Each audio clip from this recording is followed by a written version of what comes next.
Ladies and gentlemen, welcome back to the Whiskey Wednesday show. It is sometime in April, I believe. I actually can't remember what night this is, but we're pre-recording, so it doesn't matter. Time and space are all irrelevant here for these type of things. I have on the line with me tonight a special guest, Jean Champagne, who Cam, you've all heard me talk about Cam a lot, and Cam brings me people to check out that I may or may not know, and he brought me a list of 5 people recently, and I was going through them, and I hit the Jean Champagne button, and I bounced over to your solo record, and as soon as I sort of heard those sort of heavy drop guitars, I went, "Ooh, what's this? Nobody's done this in a while," and I got nice. sucked into it. So, Jean Champagne, you have a massive history in Canadian music. Some may say. I think I'm pretty lucky. You've been playing actively with bands since the 80s and into the 90s. And I mean, currently, recently in the sort of later 2000s, you've actually joined up with Canadian icons Teenage Head, right? Yeah, I've been with them for about a decade now. Yeah.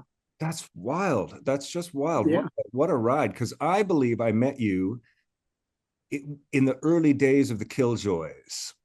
Yeah. Well, we crossed paths, and it's funny because I knew your name, and I'm like, why do I know that name? Why do I know that name? And so I went, and you don't look anything like you did with the beard and everything. I'm like, that's the guy from the Watchmen, and we did a lot of shows together. We did a bunch of shows, but even before that, I think there was the Morgan. Do you remember the Morganfields, Alan Piggins? Yeah. So there was the Morganfields and the Gandharvas and you guys, and I was playing in Toronto with a band called Growl. Growl. Growl. Okay. Tony Evans. He moved out to Hamilton. Actually, he's a Hamilton guy. But we were sort of crossing the Queen Street path with you guys at that time. So I remember you from back sort of in the bars. I don't know if you know Peter and Mark Kesper, the twin brothers who run Capsule Music. No, I'm familiar, but I don't know them well. No. Okay, they were in the band too. So I seem to remember sort of the name and all that from back then, and it sort of reminds me, like, now that I'm 55 and I look back and I go, oh my God, what a trip I've had. And then when your name came up and I look at them, we're a very similar age and you've had a similar time. So Well, I think coming up back then, I mean, being from Hamilton, I know what you're talking about, us coming up in Toronto. Back then, it was a big deal to try to get a Hamilton band in Toronto because, they didn't want a band from out of town because, you got to draw those people in. No one was familiar with this. And it was the Spadina Tavern. Yeah. The one on, the second floor. Yes. Was it called the Cabana Room or something? The Cabana Room. That's it. Yeah. That's kind of where we got our break in Toronto. That was the door that opened for us.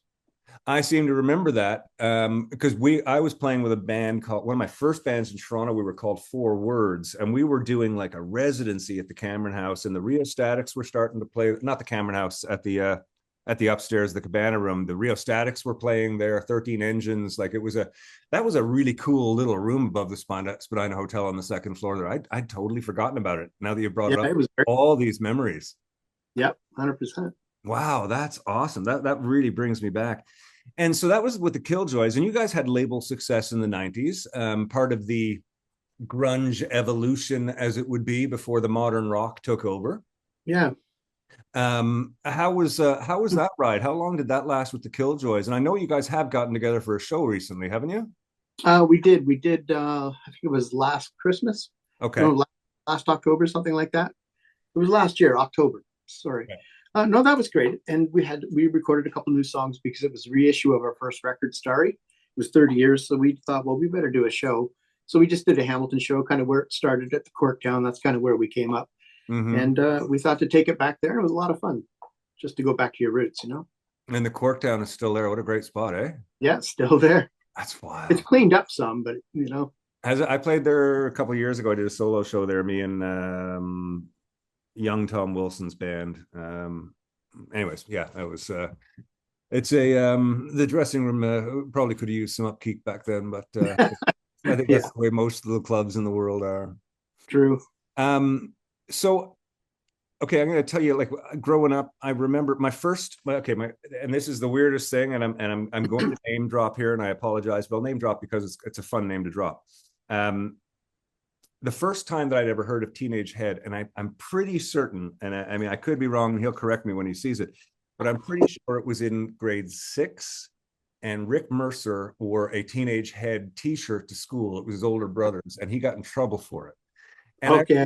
we were all at that age. We were like, well, we don't even, I was thinking like, well, Teenage Head, yeah, it's kind of. I knew they were kind of a deviant band. I'd kind of heard the name, but I mean, we were still sort of, kind of too young to even really know what it was all about and stuff. And that was the first time I heard Teenage Head. Now, that would have put me at 10 or 11 years old, grade 5, 6.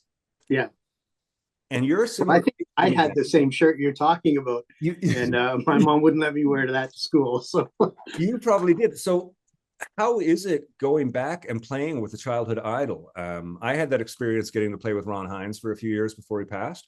How was it going to play with a Canadian band, especially a band that has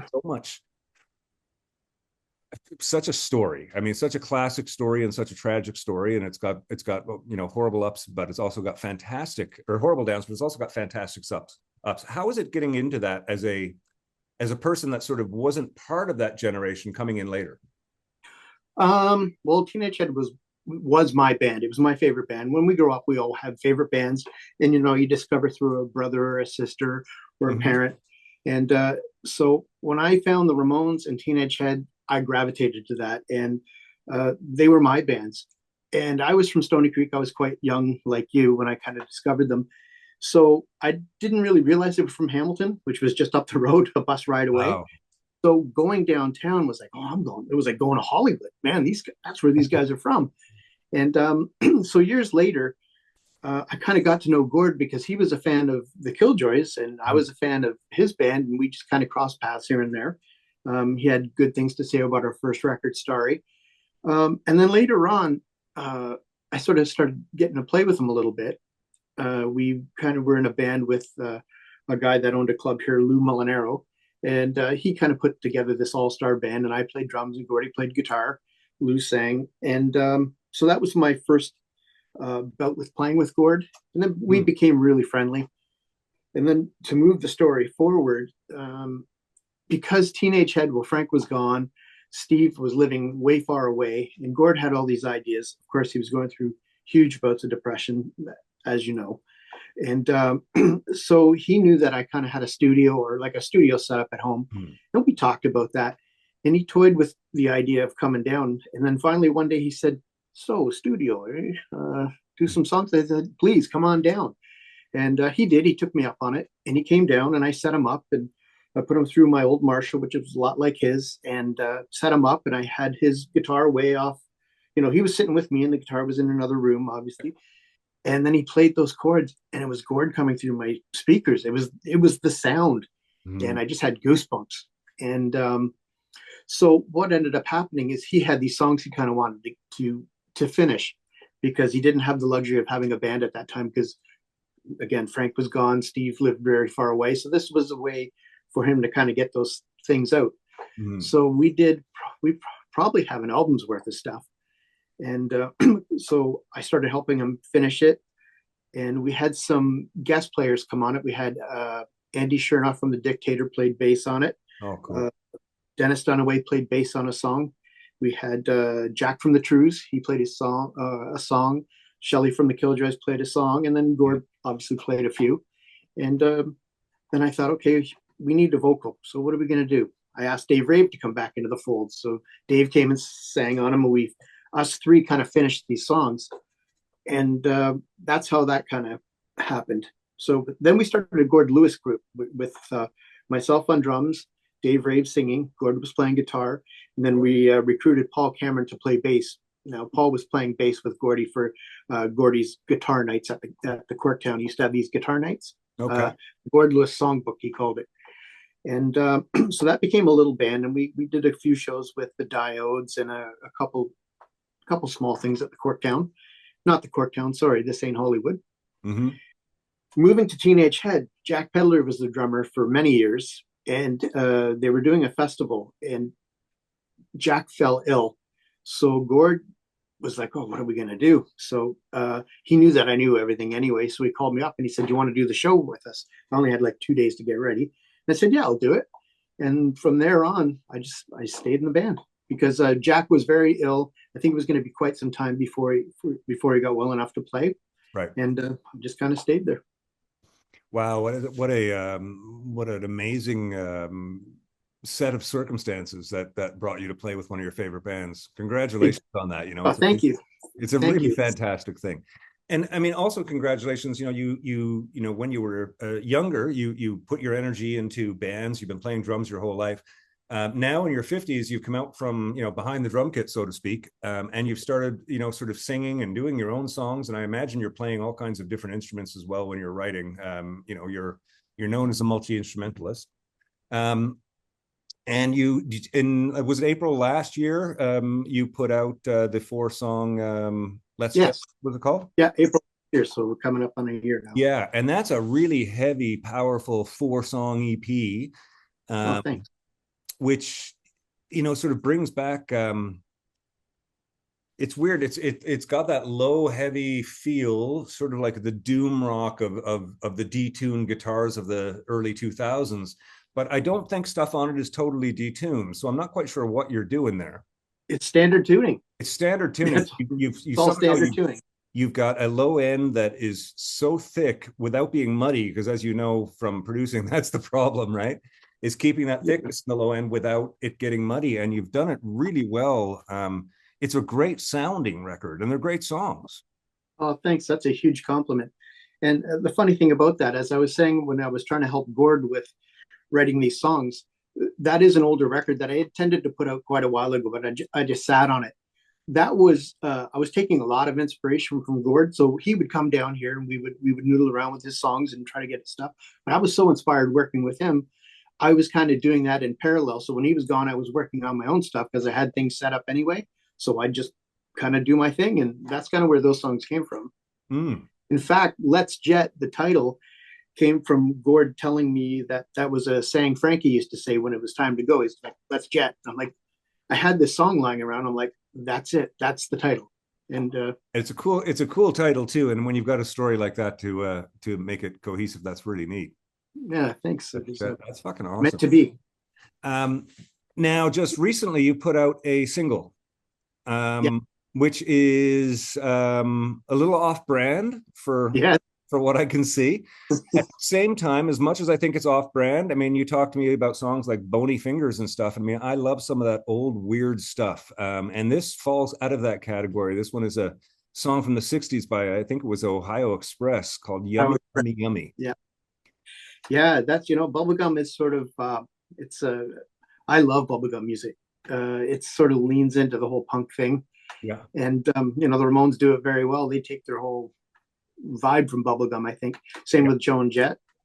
A lot of the bubblegum influence there with Kenny Laguna. Yeah.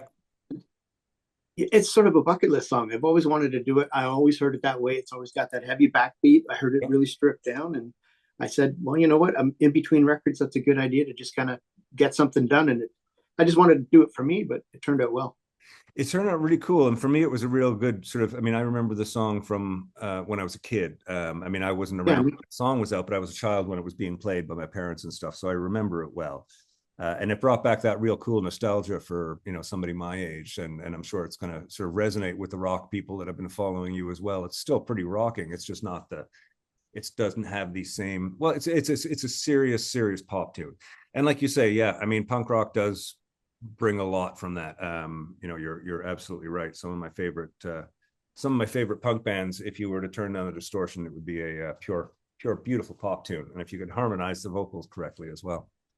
Yeah, I kind of wanted to keep it as true as I could to the original, but you know, beef it up. I think it's great. So is Trent working with Teenage Head? Yeah, he does. So who is it now? It's you, Trent, Dave, Rave, and Steve. And Steve. Okay, yes. And now Steve's the last original, obviously. Right. Steve's the last original. You did the Phoenix a couple months back? Yeah, that was that was sort of like to end their 50th anniversary. It was 50 years for Teenage Head. And Steve decided he wanted to do a Toronto show, so he picked the Phoenix. And how was that? It was great. Yeah. I loved it so much. Yeah, it was a great turnout. Steve had a blast. We all had a blast. It was good. And I imagine the backstage was full of sort of 40 years of industry people, all the Yvonne Matzels and Karen Blisses of the world. You know what I didn't see though? No, You I saw didn't. Cameron though. Yeah, I saw You saw Cam, yeah, of course. He's Yeah, everywhere. I was going to try and get down to that show. I don't get out to shows as much as I used to. My life doesn't allow for it, with everything that's going on. But that was one that I was upset to miss. Okay, you take care. Have yourself a lovely evening, and we will catch up in person one day soon. I'd love that. Okay, cheers. Thanks. Okay, take care.